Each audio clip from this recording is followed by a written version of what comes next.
அன்பான தேவ பிள்ளைகள் எல்லோருக்கும் இயேசு கிறிஸ்துவின் நாமத்தில் என்னுடைய வாழ்த்துக்களை நான் தெரிவித்துக் கொள்கிறேன். தேவ பிள்ளைகளே, இந்த நாளிலும் கூட நாம் நீ விசுவாசிக்கிறபடி உனக்கு ஆக கடவுது என்ற தலைப்பின் கீழ் தியானித்து வருகிற அந்த தேவ செய்தியை நாம் தொடரப்போகிறோம். தேவ பிள்ளைகளே, கடந்த வாரம் இயேசு எப்படி நம்மை நம்முடைய சகல வேதனைகளிலிருந்தும் நம்முடைய சகல வியாதிகளிலிருந்தும் நம்மை எப்படி அவர் குணமாக்க, விடுவிக்க, ரட்சிக்க வல்லவராயிருக்கிறார் என்ற சத்தியத்தை நாம் தியானித்தோம். இந்த வாரத்திலே நாம் அடுத்த சத்தியத்தை தியானிக்க போகிறோம். அது என்னது? இயேசு நம்மை ரட்சிப்பதற்கு அதிகாரமுடையவர் மாத்திரமல்ல, அவர் வல்லவராகவும் என்ன செய்கிறார், இருக்கிறார் என்ற சத்தியத்தை நாம் தியானிக்க போகிறோம். இந்த சத்தியம் ரொம்ப ரொம்ப முக்கியம். பாருங்கள் தேவ பிள்ளைகளே, ஒருவர் அதிகாரம் உடையவராக இருந்தால் மட்டும் பத்தாது. பாருங்கள், அவங்க வல்லமையுடையவர்களாகவும் என்ன செய்ய வேண்டும், இருக்க வேண்டும். அதனால்தான் பாருங்கள், அரசாங்கம் என்று சொல்லும்போது அரசாங்கத்துக்கு அதிகாரம் இருக்கிறது. அந்த அதிகாரத்தை செயல்படுத்துவதற்கு அவர்களுக்கு எல்லா உரிமையும் இருக்கிறது. ஆனால் சில நேரம் அந்த அதிகாரத்துக்கு ஜனங்கள் கீழ்ப்படிய மறுக்கும்போது அந்த அதிகாரத்தை நிலைநிறுத்துவதற்காக அவர்கள் வல்லமையும் வைத்திருக்கிறார்கள். அதுதான் இராணுவம், போலீஸ் அதிகாரிகள். அப்போது அதிகாரமும் தேவை, வல்லமையும் தேவை. பாருங்கள், இரண்டும் சேர்ந்து இருந்தால்தான் நாம் விடுதலை என்ன செய்ய முடியும், பெற்றுக்கொள்ள முடியும். பாருங்கள், அப்போது இன்றைக்கு மார்க்கு 5ஆம் அதிகாரத்திலிருந்து இந்த பெரும்பாடுள்ள ஸ்திரீ எப்படி இயேசுவின் வல்லமையை விசுவாசித்து சுகத்தை பெற்றுக்கொண்டாள் என்ற அந்த சம்பவத்திலிருந்து நாம் தேவனுடைய வார்த்தையை தியானிக்க போகிறோம். வாசிக்கிறேன் பாருங்கள். மார்க்கு 5ஆம் அதிகாரம் 25வது வசனம், 26வது வசனம். அப்பொழுது 12 வருஷமாய் பெரும்பாடுள்ள ஒரு ஸ்திரீ அநேக வைத்தியர்களால் மிகவும் வருத்தப்பட்டு தனக்கு உண்டானவைகள் எல்லாவற்றையும் செலவழித்தும் சற்றும் குணமடையாமல் அதிக வருத்தப்படுகிற பொழுது இயேசுவை குறித்து கேள்விப்பட்டு, நான் அவருடைய வஸ்திரத்தையாயிலும் தொட்டால் சொஸ்தமாவேன் என்று சொல்லி ஜனக்கூட்டத்துக்குள்ளே அவருக்கு பின்னாக வந்து அவருடைய வஸ்திரத்தை தொட்டாள். உடனே அவருடைய உதரத்தின் ஊறல் நின்று போயிற்று. பாருங்கள் தேவ பிள்ளைகளே, இங்கே 12 வருடமாக பெரும்பாடு வியாதி, இந்த பெண்களுக்குரிய இந்த இரத்தப்போக்கு வியாதியினாலே 12 வருடம் மிகவும் வேதனைப்பட்ட ஒரு ஸ்திரியை குறித்து நாம் வாசிக்கிறோம். யோசித்து பாருங்கள், இந்த வியாதி ஒரு சில நாட்கள் இருந்தாலே அது பெண்களுக்கு மிகுந்த வேதனை உண்டு பண்ணும். 1 மாதம் 2 மாதம் மிகுந்த வேதனை. யோசித்து பாருங்கள், இந்த பெண்ணிற்கு இந்த பெரும்பாடு 12 வருடமாக இருந்திருக்கிறது. அப்போது இந்த பெண் எவ்வளோ பாடுபட்டிருப்பாள் பாருங்கள். ஒருவேளை இந்த நிகழ்ச்சியை பார்த்து கொண்டிருக்கிற நீங்கள் கூட வெவ்வேறு காரணத்தினாலே பலவிதமான வேதனைகளை அனுபவித்து கொண்டிருக்கலாம். தேவ பிள்ளைகளே, இந்த நாளிலே ஆண்டவர் உங்களுக்காக தான் இந்த வார்த்தையை பேசிக்கொண்டிருக்கிறார். பாருங்கள் தேவ பிள்ளைகளே, முதலாவது இந்த ஸ்திரீ இயேசுவை சந்திக்கும் முன் என்ன நிலையில் இருந்தால், இஸ்ரேல் தேசத்திலே இந்த வியாதி உள்ளவர்கள் முதலாவதாக தீட்டாக கருதப்பட்டார்கள். பாருங்கள், லேவியராகமம் 15ஆம் அதிகாரத்தில் இதை குறித்து சொல்லியிருக்கிறது. இப்படிப்பட்ட வியாதி உள்ளவர்கள் முதலாவது சமுதாயத்தில் தீட்டாக எண்ணப்பட்டார்கள். இரண்டாவது பாருங்கள், இவள் இந்த வியாதி நிமித்தம் சமுதாயத்திலிருந்து தீட்டாக கருதப்பட்டபடினால் சமுதாயத்தில் விலக்கப்பட்டவளாய், குடும்பத்திலிருந்து விலக்கப்பட்டவளாய், தன்னோட உறவுகளை இழந்தவளாக எந்த வேதனை என்ன செய்வாள் அனுபவித்திருப்பாள் பாருங்க. அப்போது இவ சரீரப்பிரகாரமாக, மன ரீதியாக, சமூக ரீதியாக எல்லா விதத்திலும் ஒரு புறக்கணிக்கப்பட்ட ஸ்திரீ, ஒரு இருளிலே வாழும் ஒரு ஸ்திரீ பாருங்க. அது மாத்திரமல்ல, இவள் இதிலிருந்து விடுதலை பெறுவதற்கு எத்தனையோ வைத்தியர்கிட்ட போயிட்டா, ஆனால் விடுதலையே இல்லை பாருங்க. இப்படிப்பட்ட நிலையில்தான் வேதம் சொல்லுகிறது, இவள் இயேசுவை குறித்து என்ன செய்தாலாம், கேள்விப்பட்டாள். கேள்விப்பட்டவுடன் பாருங்கள், இவள் வாயை திறந்து சொல்ல ஆரம்பிக்கிறாள். நான் அவருடைய வஸ்திரத்தையாயிலும் தொட்டால் சுஸ்தமாவேன் என்று சொல்லி. அப்போ யோசித்து பாருங்க தேவ பிள்ளைகளே, இவள் இயேசுவை குறித்து கேள்விப்பட்டவுடன் நான் இயேசுவை போய் தொட்டு விட்டா போதும், நான் சுஸ்தமாயிருவேன்னு சொல்ல ஆரம்பிச்சிருக்கா. என்ன கேள்விப்பட்டிருப்பா இவள் இயேசுவை குறித்து? பாருங்கள் தேவ பிள்ளைகளே, இவள் என்ன கேள்விப்பட்டிருப்பாள் என்பதை நாம் முதலாவதாக அறிந்து கொள்வதற்கு லூக்கா 4ஆம் அதிகாரம் 18வது வசனத்துக்கு செல்ல வேண்டும். பாருங்கள், லூக்கா 4ஆம் அதிகாரம் 18வது வசனத்திலே அங்கே இயேசு தாம் போகிற இடங்களிலெல்லாம் சொல்லுகிற அந்த வசனத்தை நாம் வாசிக்கிறோம்.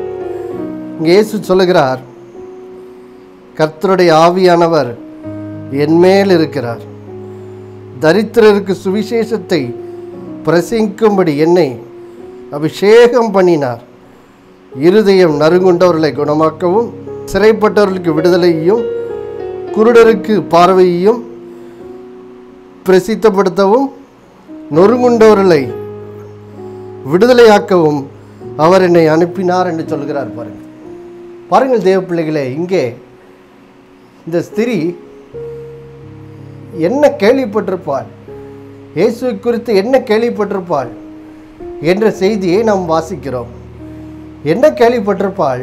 இயேசு தாம் செல்லும் இடங்களிலெல்லாம் இந்த வாக்கை சொன்னார் பாருங்க. அது என்னது?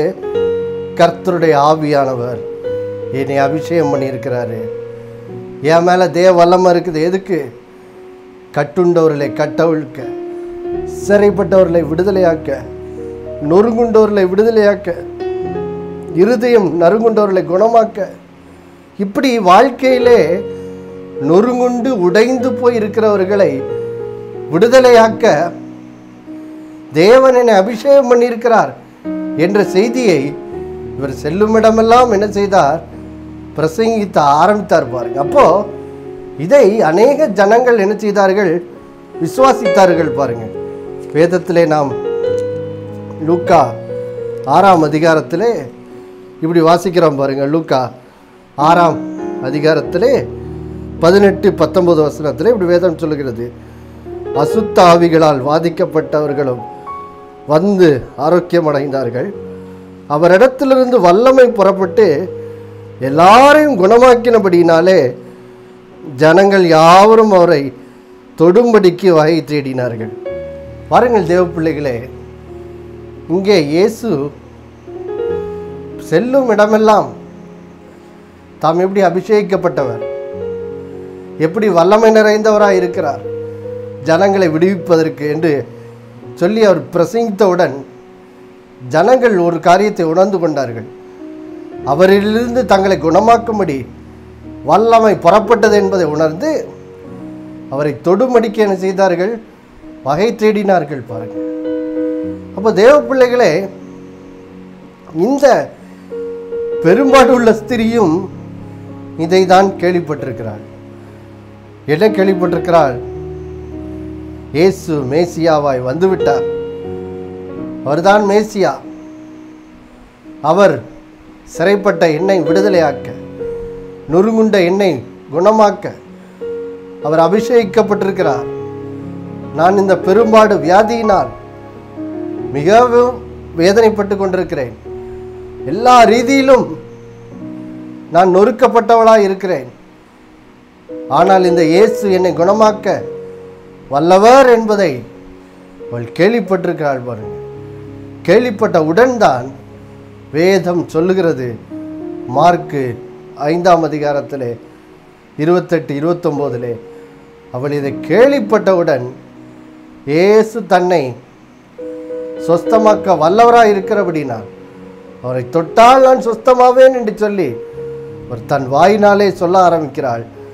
சொல்லி பின்பு ஜனக்கூட்டத்துக்குள்ளே நடந்து வந்து இயேசுவை என்ன செய்கிறாள், தொடுகிறாள் பாருங்க.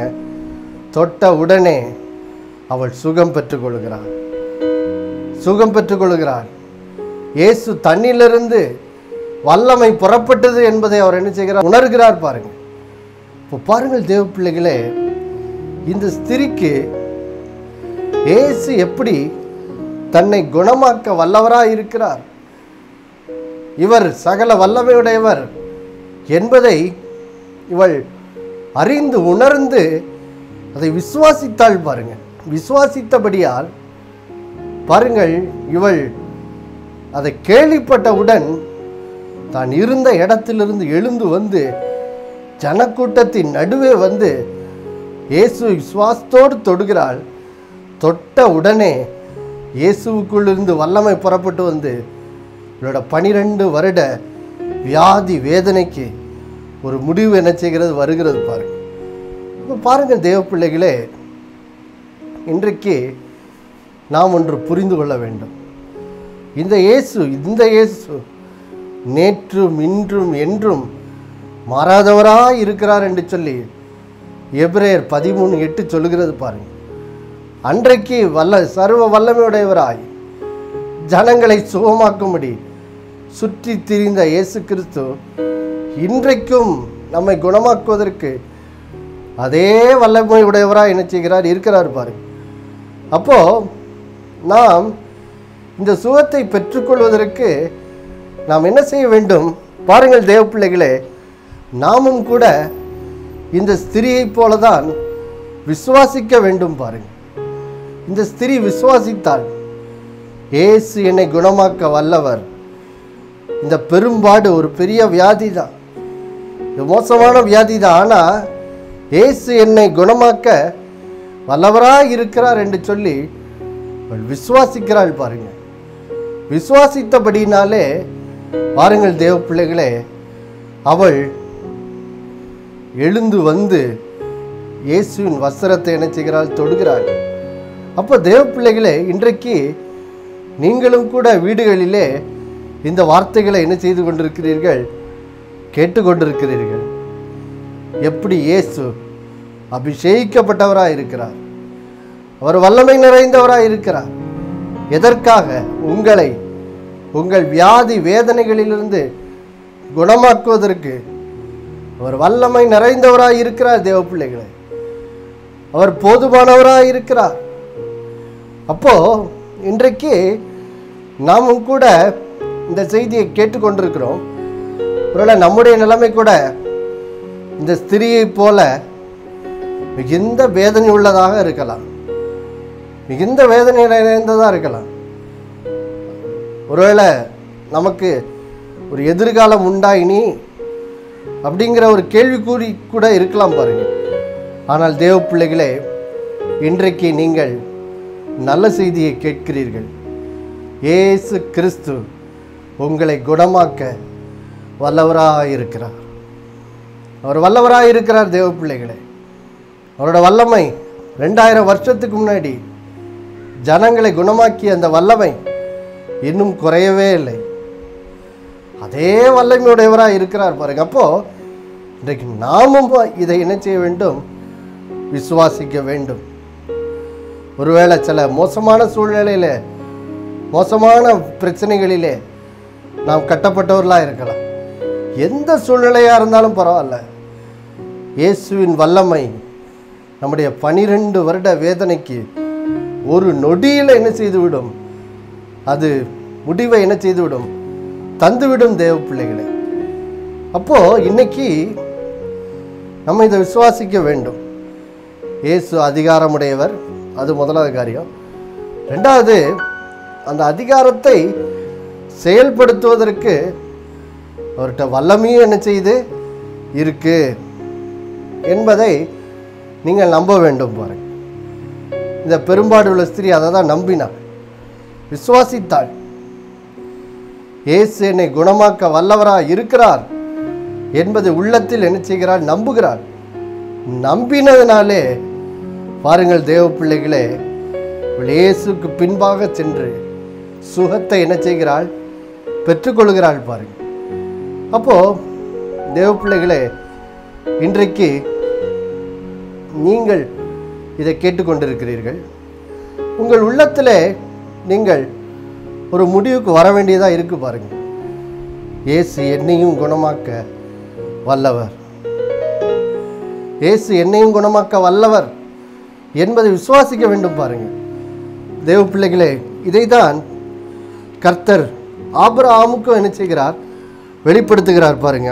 ஆதியாகமம் 17ஆம் அதிகாரம் 1வது வசனத்திலே, இப்பொழுது ஆபிரகாமுக்கு 99 வயதாகிவிட்டது, இன்னும் கர்த்தருடைய வாக்குத்தத்தம் நிறைவேறவில்லை பாருங்க. அப்போ இந்த 99 வயதில் கர்த்தர் ஆபிரகாம்கிட்ட பேசுகிறார்.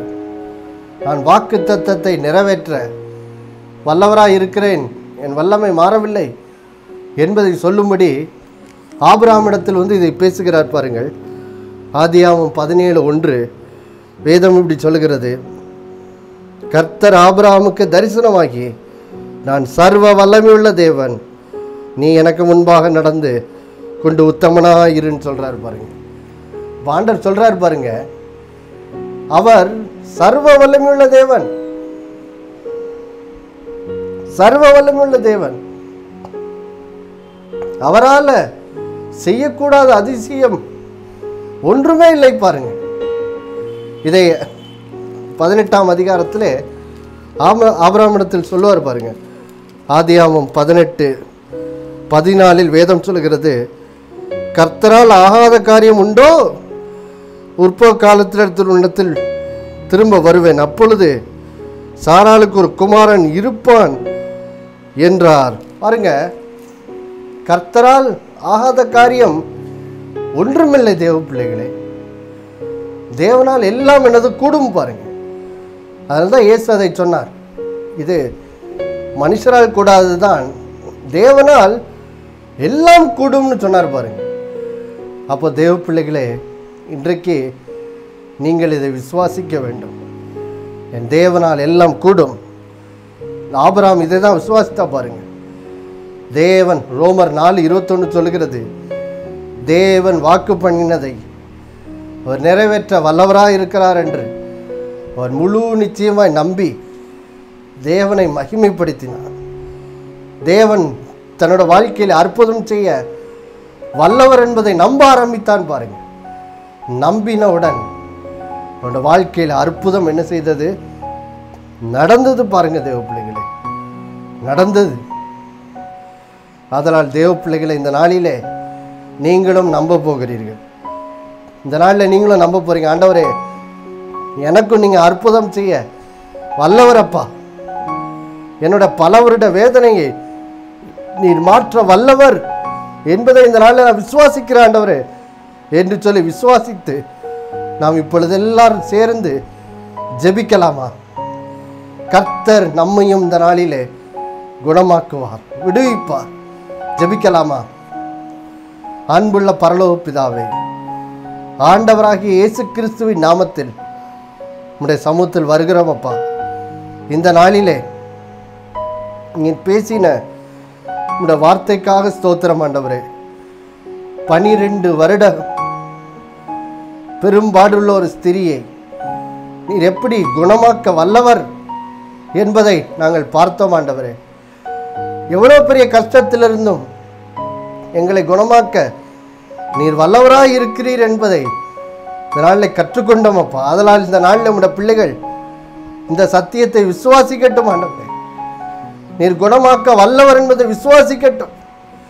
இந்த நாளில் இதை விசுவாசித்து கர்த்தாவே, இந்த நாளில் நம்முடைய பிள்ளைகள் இருக்கிற இடத்துல தங்களுடைய சுகத்தை பெற்றுக்கொள்ளும்படி இயேசுவின் நாமத்தை கூப்பிடட்டும் ஆண்டவரே. கூப்பிடும் போதே நம்முடைய வல்லமை இந்த பிள்ளைகளோட வாழ்க்கையில வெளிப்பட்டு தாங்கள் அனுபவித்துக் கொண்டிருக்கிற சகல இன்னல்கள் வேதனைகள் வியாதிகளிலிருந்து இந்த பிள்ளைகள் இயேசுவின் தழும்புனால் சுகம் பெற இப்பொழுது இயேசுவின் நாமத்தில் ஜெபிக்கிறோம் அப்பா. நீர் உடைய பிள்ளைகளை விடுதலை ஆக்கினதுக்காய் நன்றி. சுகத்தை தருகிறக்காய் ஸ்தோத்திரம். சகல துதிகன மகிமையெல்லாம் உமக்கு ஒருவருக்கே நாங்கள் செலுத்துகிறோம் அப்பா. இயேசு கிறிஸ்துவின் நாமத்தில் ஜெபிக்கிறோம் நல்ல பிதாவே. ஆமென் ஆமென். தேவ பிள்ளைகளே, இந்த நாளிலே கர்த்தர் உங்கள் வாழ்விலே கிரியை செய்ததற்காக கர்த்தரை மகிமைப்படுத்துங்கள். நிச்சயமாய் உங்கள் இன்னல்களிலிருந்து நீங்கள் விடுதலை பெற்று சுகமாய் இருக்கும்படி கர்த்தர் உங்கள் ஒவ்வொருத்தர் வாழ்க்கையிலும் தம்முடைய வல்லமை வெளிப்படுத்தி இந்த நாளிலே சுகத்தை தந்ததுக்காக நான் கர்த்தரை மகிமைப்படுத்துகிறேன். கர்த்தர் தாமே உங்களை ஆசீர்வதிப்பாராக. ஆமென்.